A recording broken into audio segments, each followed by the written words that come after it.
स्वर्ग का राज्य उन 10 कुंवारियों के समान होगा जो अपनी मशालें लेकर दूल्हे से भेंट करने को निकली। उनमें 5 मूर्ख और 5 समझदार थी। मूर्खों ने अपनी मशालें तो ली परंतु अपने साथ तेल नहीं लिया, परंतु समझदारों ने अपनी मशालों के साथ अपनी कुप्पियों में तेल भी भर लिया। जब दूल्हे के आने में देर हुई तो वे सब ऊँघने लगी और सो गई। आधी रात को धूम मची, देखो दूल्हा आ रहा, उससे भेंट करने के लिए चलो। तब वे सब कुंवारियां उठकर अपनी मशालें ठीक करने लगी। और मूर्खों ने समझदारों से कहा, अपने तेल में से कुछ हमें भी दो क्योंकि हमारी मशालें बुझी जा रही हैं। परंतु समझदारों ने उत्तर दिया, कदाचित ये हमारे और तुम्हारे लिए पूरा ना हो। भला तो यह है कि तुम बेचने वालों के पास जाकर अपने लिए मोल ले लो। जब वे मोल लेने को जा रही थी तो दूल्हा आ पहुंचा और जो तैयार थी वे उसके साथ विवाह के घर में चली गई और द्वार बंद किया गया। इसके बाद वे दूसरी कुंवारियां भी आकर कहने लगी, हे स्वामी, हमारे लिए द्वार खोल दे। उसने उत्तर दिया, मैं तुमसे सच कहता हूँ, मैं तुम्हें नहीं जानता। इसलिए जागते रहो क्योंकि तुम न उस दिन को जानते हो और न उस घड़ी को।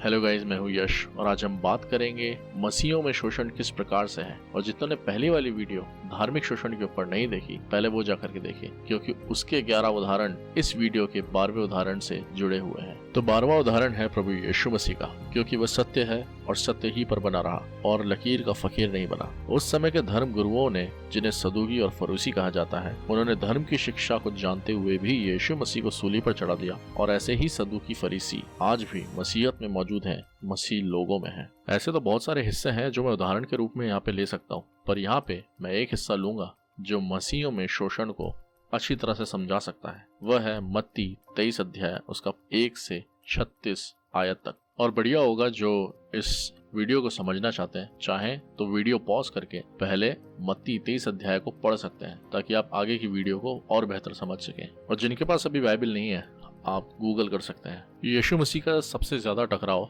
इजराइल के धर्म गुरुओं से ही हुआ, यानी सदूकी फरीसी। और यही धर्म के वो जानने वाले लोग थे जिन्हें यीशु मसीह को पहचानने में जरा सी भी देर नहीं करनी थी। पर उल्टा ये हुआ कि इन्होंने प्रभु यीशु मसीह का शोषण किया और बाद में जाके प्रभु यीशु मसीह के मानने वालों का। और आज भी मसीहत के अंदर ऐसे बहुत सारे धर्म के ज्ञाता हैं जो मसीहियों में शोषण करते हैं, यानी धर्म की आड़ लेकर उन्हें सताते हैं। और मैं ये बात दोबारा से कहूंगा कि हो सकता है कि धर्म के ज्ञाताओं को और अपने आप को पवित्र समझने वालों को दोबारा से मिर्ची लग सकती है। और यदि लग जाए तो अपने आप को जांच लें और मन फिरा लें, क्योंकि लिखा है 1 कुरिन्थियों 13 अध्याय के अंदर, यदि मैं मनुष्यों और स्वर्गदूतों की बोलियां बोलूं और प्रेम न रखूं तो मैं ठनठनाता हुआ पीतल और झनझनाती हुई झांझ हूं। और यदि मैं भविष्यवाणी कर सकूं और सब भेदों और सब प्रकार के ज्ञान को समझूं और मुझे यहाँ तक पूरा विश्वास हो कि मैं पहाड़ों को हटा दूं, परंतु प्रेम न रखूं तो मैं कुछ भी नहीं। यदि मैं अपनी संपूर्ण संपत्ति कंगालों को खिला दूं या अपनी देह जलाने के लिए दे दूं और प्रेम न रखूं तो मुझे कुछ भी लाभ नहीं। तो यदि आपने मत्ती 23 का ये हिस्सा अगर पढ़ लिया है तो यहाँ पे आप जान सकेंगे कि धर्म का शोषण करने वालों की पहचान क्या है। और इनकी सबसे बड़ी पहचान है हिपोक्रेसी, यानी पाखंड। ये पाखंड से भरे हुए होते हैं। यदि आप पढ़ेंगे मत्ती 23:5 तो उसमें लिखा है, वे अपने सब काम लोगों को दिखाने के लिए करते हैं। वे अपने ताबीजों को चौड़ा करते हैं और अपने वस्त्रों की कौर बढ़ाते हैं। तो बाइबल में वस्त्र हमेशा एक पहचान के रूप में है। और यहाँ पे हम सदूकी फरीसियों के वस्त्रों को पाखंड के वस्त्र देखते हैं या फिर पाखंडी पने को देखते हैं। और पाखंड इससे बढ़कर कुछ नहीं कि जहाँ अपने परमेश्वर को भूलकर लोगों को दिखाकर कार्य किया जाए या फिर वाहवाही बटोरी जाए, क्योंकि पाखंड शैतान का हथियार है, क्योंकि यह भी झूठ पर आधारित है। और मसीहों के अंदर अक्सर शोषण करने वाले पाखंड से भरे हुए होते हैं। वे हर कार्य मनुष्यों को दिखाने के लिए करते हैं। और ऐसा ही पाखंड सदूकी फरीसी भी क्या करते थे, वे लंबी प्रार्थनाएं करते थे ताकि वे धर्मी गिने जाएं। और यही हाल आज पाखंडी मसीहों का भी है। वे लंबी प्रार्थनाएं करते हैं ताकि वे धर्मी गिने जाएं, क्योंकि मत्ती 6 में लिखा है, जब तू प्रार्थना करे तो कपटियों के समान न हो, क्योंकि लोगों को दिखाने के लिए आराधनालयों में और सड़कों के मोड़ों पर खड़े होकर प्रार्थना करना उनको अच्छा लगता है। मैं तुमसे सच कहता हूँ कि तुम अपना प्रतिफल पा चुके हो। परंतु जब तू प्रार्थना करे तो अपनी कोठरी में जा और द्वार बंद करके अपने पिता से जो गुप्त में है प्रार्थना कर। तब तेरा पिता जो गुप्त में देखता है तुझे प्रतिफल देगा। प्रार्थना करते समय अन्य जातियों के समान बकबक ना करो, क्योंकि वे समझते हैं कि उनके बहुत बोलने से उनकी सुनी जाएगी। इसलिए तुम उनके समान ना बनो, क्योंकि तुम्हारा पिता तुम्हारे मांगने से पहले ही जानता है कि तुम्हारी क्या आवश्यकताएं हैं। यहाँ मैं पहले ही क्लियर कर देना चाह रहा हूँ कि यहाँ प्रार्थना के खिलाफ बात नहीं हो रही है, पर यहाँ बात हो रही है पाखंड के खिलाफ, जहाँ अक्सर दिखावे करने वाले लोग, पाखंड से भरे हुए लोग अपनी नैतिक जिम्मेदारियों को छोड़ करके घंटों प्रार्थना में लवलीन रहते हैं, केवल इसलिए कि वे धर्मी गिने जाएं। यहाँ मेरे कहने का अर्थ वह है कि अपनी हर जिम्मेदारी को सही समय जानकर पूरा करो, चाहे वह प्रार्थना हो या फिर कोई जिम्मेदारी। यहाँ बात मैं उनकी नहीं करता जो आत्मा और सच्चाई से प्रार्थना करते हैं, क्योंकि परमेश्वर मनों को जांचने वाला परमेश्वर है। यहाँ मैं बात कर रहा हूँ पाखंडी मसीहों की, और ऐसे पाखंडी मसीहों को परमेश्वर की कोई चिंता नहीं होती। और ऐसों के लिए लिखा है मत्ती 6 अध्याय और उसके पहले पद में, सावधान रहो, तुम मनुष्यों को दिखाने के लिए अपने धर्म के काम ना करो, नहीं तो अपने स्वर्गीय पिता से कुछ भी फल ना पाओगे। और इसी उदाहरण में यदि हम दूसरी पहचान ये देखें कि दूसरी पहचान क्या है, तो ऐसे पाखंडी मसीह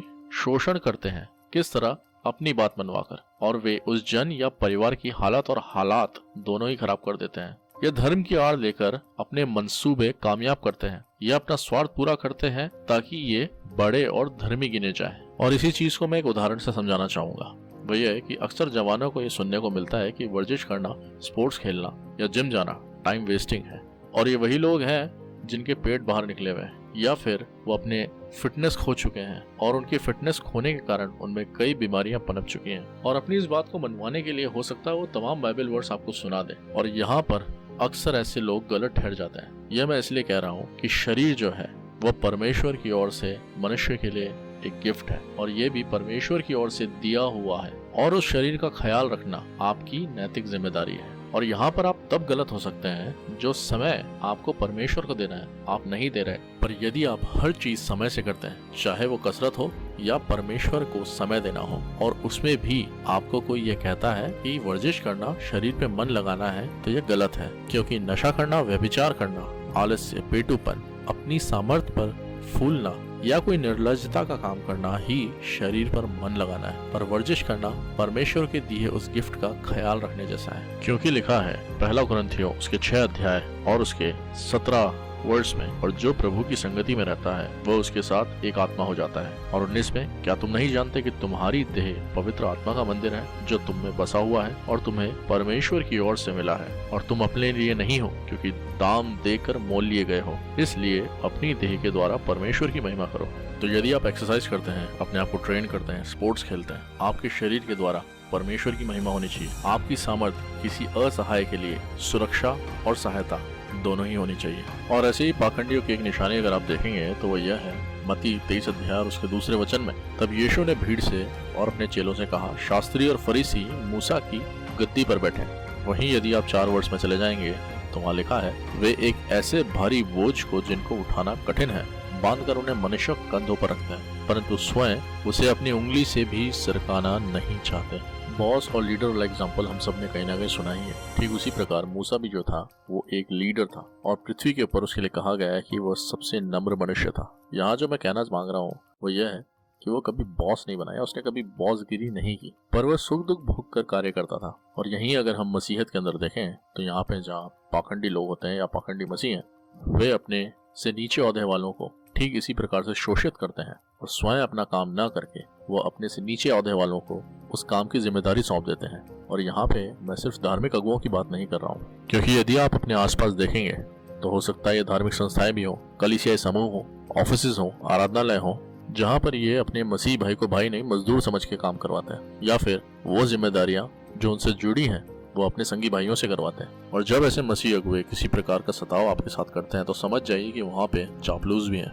और ऐसे ही पाखंडी और चापलूस मसीहों की एक निशानी है कि वे 3 मनुष्य को दबाते हैं। यदि आप भजन 12 देखेंगे तो वहाँ पे 4थे वचन में लिखा है, वे कहते हैं कि हम अपनी जीभ से ही जीतेंगे, हमारे होठ हमारे ही वश में है, हमारा प्रभु कौन है। तो चापलूसों के कारण अगर अधिकारी आपका शोषण करते हैं मसीह और मसीहत को जानते भी, तो समझ जाइए वहाँ पे नीचता का आदर हो रहा है। क्योंकि यदि भजन 12 में ही अगर आप देखेंगे तो उसके आखिरी 8वें वर्ष में लिखा है, जब मनुष्यों में नीचपन का आदर होता है तब दुष्ट लोग चारों ओर अकड़ते फिरते हैं। तो ऐसे ही पाखंडियों की अगर एक और निशानी देखें तो मत्ती 23, 6 और 7 वर्ष में लिखा है, भोज में मुख्य मुख्य स्थान और सभा में मुख्य मुख्य आसन, बाजारों में नमस्कार और मनुष्यों में रब्बी कहलाना उन्हें भाता है। तो ऐसे लोग जो हैं वो अपनी नजर में गुरु होते हैं, और जो उन्हें आदर सत्कार नहीं देता, गुरु नहीं मानता या उनके अनुसार उन्हें सम्मान नहीं देता, ऐसे लोगों का भी शोषण करते हैं। और मसीहों में ऐसे पाखंडियों को भीड़ बहुत पसंद होती है, और जहाँ जरूरत है ये वहाँ पे नहीं मिलेंगे। ऐसे लोग हमेशा क्रेडिट पाना चाहते हैं क्योंकि अंदर से खोखले होते हैं। ये दूसरों पे अपने नियम कानून थोपते हैं और उन्हें उस नियम कानून में बांध कर रखना चाहते हैं, और जिनको ये अपने नियम कानून में बांधते हैं उन्हीं के लिए ठोकर का कारण बनते हैं। और लोगों से आदर सम्मान पा पाकर ये अपने आप को स्थिर समझने लगे हैं और ऐसे अंधे हो गए हैं कि इन्हें अपनी गलतियां दिखाई नहीं देती। और यदि हम देखें मत्ती 23 अध्याय और उसके 13 वर्ष को, हे कपटी शास्त्रियों और फरीसियों, तुम पर हाय, तुम मनुष्यों के लिए स्वर्ग के राज्य का द्वार बंद कर देते हो, ना तो स्वयं उसमें प्रवेश करते हो और ना उसमें प्रवेश करने वालों को प्रवेश करने देते हो। तो अक्सर वो लोग जो शुद्ध विवेक नहीं रखते वो पाखंडी सीखते हैं, और हो सकता है कि पाखंडी भी पाखंडी तैयार करते हैं, क्योंकि ऐसों में परमेश्वर का सामर्थ्य नहीं होता और उनमें एक खोखलापन होता है। और कई बार यही वो कारण भी होता है कि लोग धर्म और धार्मिकता से हट जाते हैं जब वे ऐसे पाखंडियों द्वारा शोषित होते हैं। ऐसे ही पाखंडियों में शोषण करने वाली आत्मा इसलिए है क्योंकि इनमें ईर्ष्या का पाप बना हुआ रहता है। ऐसे पाखंडी किसी भी बात से ईर्ष्या या डाह रख लेते हैं, पर ईर्ष्या या डाह करना मनुष्य का स्वभाव नहीं है, ये पाप का स्वभाव है। और ऐसे पाखंडी ईर्ष्या की इतनी प्रैक्टिस करते हैं कि उन्हें ये बड़ी बात नहीं लगती, और अपने जीवन काल में जब भी उन्हें ईर्ष्या होती है वो उससे शोषण करते हैं किसी ना किसी का, या तो अपनी बात से या चापलूसी करके या अपना अधिकार जता करके, और उसे वो पाप नहीं समझते। और यही बात हमें देखने को मिलती है मत्ती 23 अध्याय उसके 29 वचन से। वहाँ लिखा है, हे कपटी शास्त्री और फरीसियों, तुम पर हाय, तुम भविष्यद्वक्ताओं की कब्रें संवारते और धर्मियों की कब्रें बनाते हो, और कहते हो यदि हम अपने बाप दादाओं के दिनों में होते तो भविष्यद्वक्ता की हत्या में उनके साझी न होते। इससे तो तुम अपने आप ही गवाही देते हो कि तुम भविष्यद्वक्ताओं के हत्यारों की संतानें हो। अतः तुम अपने बाप दादों के पाप का घड़ा पूरी तरह भर दो। हे सांप और करेतों के बच्चों, तुम नरक के दंड से कैसे बचोगे? इसलिए देखो, मैं तुम्हारे पास भविष्यद्वक्ताओं को और बुद्धिमानों और शास्त्रियों को भेजता हूँ, और तुम उनमें से कुछ को मार डालोगे और क्रूस पर चढ़ाओगे, और कुछ को आराधनालयों में कोड़े मारोगे, और एक नगर से दूसरे नगर में खदेड़ते फिरोगे। उस समय के लोग भविष्यद्वक्ताओं को मार डालते थे या परमेश्वर के दासों को खदेड़ते थे, पर आज के समय में क्योंकि कानून व्यवस्था है, इस कारण वे लोग हत्या नहीं करते या पथरवा नहीं करते, पर आज के समय में वे अपनी बातों से पथरवा करते हैं। वे हृदयों को छेदते हैं, क्योंकि 10 आज्ञाओं में से एक आज्ञा यह भी है कि तू हत्या न करना। वे मनों को कुचलते हैं, वे एक भली मानसिकता को कुचलते हैं, और वे उस व्यक्तित्व का शोषण करते हैं। वे ईर्ष्या के कारण अपनी बातों से हत्या करते हैं। ऐसे पाखंडी मसीह अपने आप को धार्मिक तो कहते हैं, वह एक झूठे जीवन को पहन लेते हैं, क्योंकि वह आश्चर्य कर्मों, उद्धार और परमेश्वर के सत्य वचन को मन से तुच्छ जानते हैं। जब वही सब उनके स्वयं के जीवन के लिए लागू हो या उनमें जब प्रकाशनों का अभाव हो, तो ऐसे लोग एक झूठ के घेरे में रहते हैं, और परमेश्वर के साथ संगति न होने के कारण उनके पास वचन होते हुए भी प्रकाशनों का अभाव होता है, और वे परमेश्वर के लोगों को अप्रिय जानकर उनका शोषण करते हैं, और वे अपने उसी झूठ के दायरे में सड़ने लगते हैं, क्योंकि ईर्ष्या और घमंड के कारण वे भरे रहते हैं, और इस कारण वे कुछ भी नया प्राप्त नहीं कर पाते, और एक ही जगह पड़े पड़े उनमें जंक लगने लगता है। वे अब कुछ नया प्राप्त नहीं कर पा रहे हैं तो ईर्ष्या करते हैं उससे जिसको परमेश्वर प्रकाशन देता है, और ये परमेश्वर के उन्हीं जनों को शोषित करते हैं और शोषण करने वाले बन जाते हैं, और साथ ही साथ ये अपने घमंड में चूर रहते हैं। और वो घमंड किसी भी तरह का हो सकता है, पैसों का भी हो सकता है, औहदे का भी हो सकता है, उम्र का हो सकता है, ज्ञान का हो सकता है, लोकप्रियता का हो सकता है, और स्वयं को धर्मी समझने का भी हो सकता है। और ऐसे ही लोग लकीर के फकीर बन जाते हैं, और ये परमेश्वर के वचन को न्यूज़पेपर की तरह पढ़ते हैं, और अपने ज्ञान से जो संसारिक है उसी ज्ञान से परमेश्वर के ज्ञान को तौलते हैं, और उसी घमंड से, उसी ज्ञान से शोषण करते हैं, अपनी बुद्धि लगाते हैं, और ये दोष लगा लगाकर परमेश्वर के सच्चे लोगों का, दीनों का, नम्र लोगों का शोषण करते हैं। और इसी प्रकार की ईर्ष्या, ढा, घमंड यानी इनसिक्योरिटी से आज मसीहियों में, कलीसियाओं के अंदर गुट बने हुए हैं। और असल बात जो विश्वासी लोग नहीं समझते हैं वो ये है कि शैतान ने सबको एक कंपटीशन की घुट्टी पिला रखी है, जिसके कारण कलीसियाओं में ग्रुप्स बने हुए हैं, और यहाँ पे एक भटकाने वाली आत्मा है जो कि बहुत सारे अगुओं को भी भटकाती है, कलीसिया के लोगों को भी भटकाती है, और इस प्रकार के दोनों ग्रुप जो हैं वो एक दूसरे को डराते हैं या धमकाते हैं। और यहाँ पे जब वे तमाम बुराइयों पे उतर आते हैं तब वे साबित करते हैं कि उनका स्वामी शैतान है, परमेश्वर नहीं।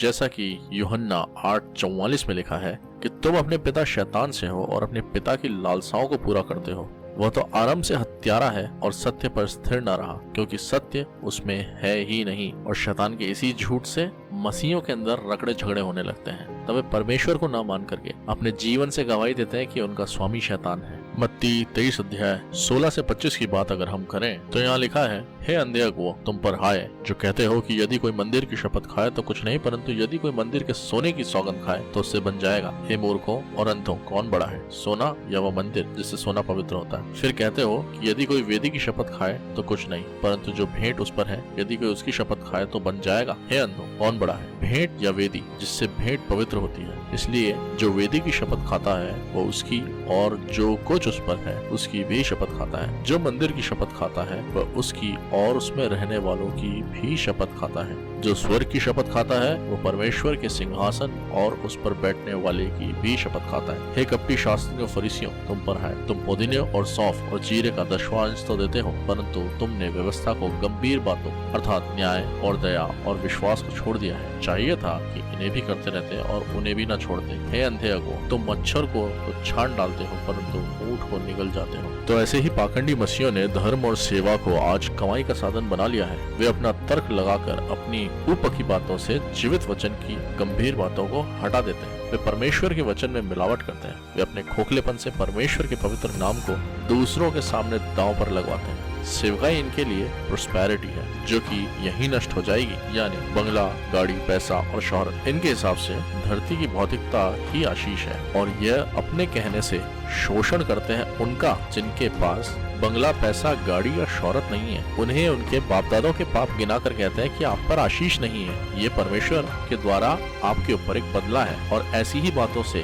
वे परमेश्वर के सच्चे लोगों का शोषण करते हैं। और ये वही लोग हैं जो बड़ी बड़ी सिटीज के अंदर पाए जाते हैं। पर यदि बात करें गाँव के लोगों की तो भारत के बहुत सारे गाँव हैं जिनके पास बंगला, पैसा, गाड़ी नहीं है, पर वे प्रार्थना को बेचते हैं 100 रुपए, 500 रुपए या 1000 रुपए की प्रार्थना से। वे प्रार्थना उन्हें बेचते हैं जो लोग लाचार हैं अपनी बीमारियों से या अपने हालातों से या अपनी समस्याओं से, और ये शोषण करते हैं उन्हीं लोगों का। और अक्सर ये लोग वहीं मिलेंगे जहाँ लोग अच्छा पैसा देते हैं। यहाँ पर वे लोग मुझे गलत ना समझे जो लोग दिल से स्वीकार करते हैं या दिल से देते हैं या मान रख कर रख लेते हैं, या जिनके लिए पैसा जो है पैरों की धूल है। पर मैं बात कर रहा हूँ उन लोगों की जिनका मोटिव पैसा है और सेवकाई को उन्होंने कमाई का साधन बना रखा है। और यही बात 1 तीमुथियुस 6 अध्याय 3 से लेकर के 10 पद में लिखी हुई है। यदि आप पढ़ेंगे तो वहाँ ये लिखा है, यदि कोई और ही प्रकार का उपदेश देता है और खरी बातों को अर्थात हमारे प्रभु यीशु मसीह की बातों को और उस उपदेश को नहीं मानता जो भक्ति के अनुसार है, तो वह अभिमानी हो गया है और कुछ नहीं जानता, वरन उसे विवादों और शब्दों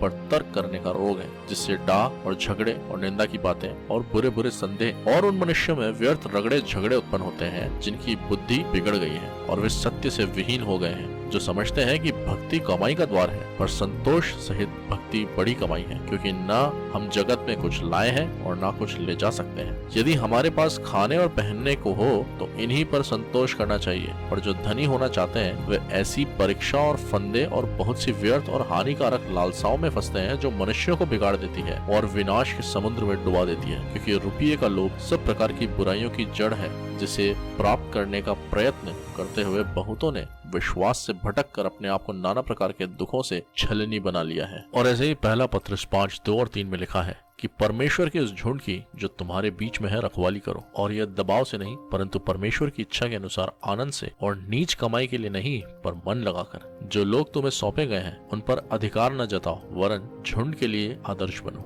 आखिरी उदाहरण में लूंगा मत्ती 23 अध्याय उसका 25 से 28 तक। वहाँ इस प्रकार लिखा है, हे कपटी शास्त्रियों और फरीसियों, तुम पर हाय, तुम कटोरे और थाली को ऊपर ऊपर से तो मांजते हो, परंतु वे भीतर से अंधेर और असंयम से भरे हुए हैं। हे अंधे फरीसी, पहले कटोरे और थाली को भीतर से मांज कि वे बाहर से भी स्वच्छ हों। हे कपटी शास्त्रियों और फरीसियों, तुम पर हाय, तुम चुना फिरी हुई कब्रों के समान हो, जो ऊपर से तो सुंदर दिखाई देती है परंतु भीतर मुर्दों की हड्डियों और सब प्रकार की मलिनता से भरी है। इसी रीति से तुम भी ऊपर से मनुष्यों को धर्मी तो दिखाई देते हो परंतु भीतर कपट और अधर्म से भरे हुए हो। ठीक ऐसे ही जो झूठे मसीह हैं या शोषण करने वाले मसीह या पाखंडी मसीह, जो धर्म की आड़ में अपनी लालसाओं को पूरा करते हैं, यौन शोषण करते हैं विधवाओं से, कुंवारियों से, और ये उसे प्यार का नाम दे देते हैं। ऐसे ढोंगी औरतों को भ्रष्ट कर देते हैं। अंधों के बीच सेवा के नाम पर अपनी शारीरिक अभिलाषाओं को पूरा करते रहते हैं। ये अक्सर व्यभिचार से भरे होते हैं और ये हमेशा अपने व्यभिचार को प्यार का नाम देकर के बचना मांगते हैं। और ऐसे पाखंडी और झूठे मसीह शादीशुदा होते हुए भी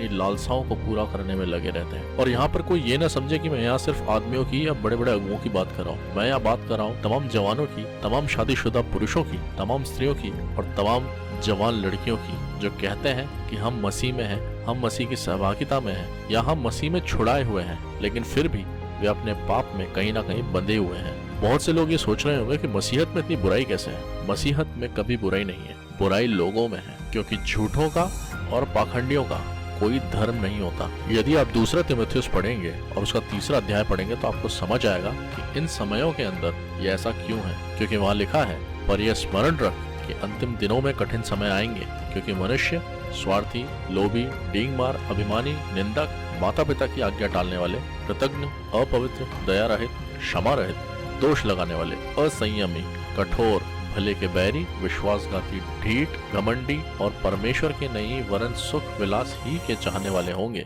वे भक्ति का भेष तो धरेंगे पर उसकी शक्ति को न मानेंगे। ऐसों से परे रहना। इन्हीं में से वे लोग हैं जो घरों में दबे पांव घुस आते हैं और उन छिछोरी स्त्रियों को वश में कर लेते हैं जो पापों से दबी और हर प्रकार की अभिलाषाओं के वश में है और सदा सीखती तो रहती हैं पर सत्य की पहचान तक कभी नहीं पहुंचती। जैसे यन्नेस और यम्ब्रेस ने मूसा का विरोध किया था, वैसे ही ये भी सत्य का विरोध करते हैं। ये ऐसे मनुष्य हैं जिनकी बुद्धि भ्रष्ट हो गई है और वे विश्वास के विषय में निकम्मे हैं, पर वे इससे आगे नहीं बढ़ सकते, क्योंकि जैसे उनकी अज्ञानता सब मनुष्यों पर प्रकट हो गई है वैसे ही इनकी भी हो जाएगी। तो यदि आप कहते हैं कि आप मसीह में हैं और फिर भी आप शोषण करते हैं, आप उन कुंवारियों के समान हैं जिन्होंने अपनी मशालें तैयार नहीं की, जिनके पास अभी भी पर्याप्त तेल नहीं है और उनके लिए विवाह का घर बंद है। क्योंकि गलातियों 5 अध्याय में लिखा है, अगर आप 14 से पढ़ेंगे, क्योंकि सारी व्यवस्था इस एक ही बात में पूरी हो जाती है, तू अपने पड़ोसी से अपने समान प्रेम रख। और यदि तुम एक दूसरे को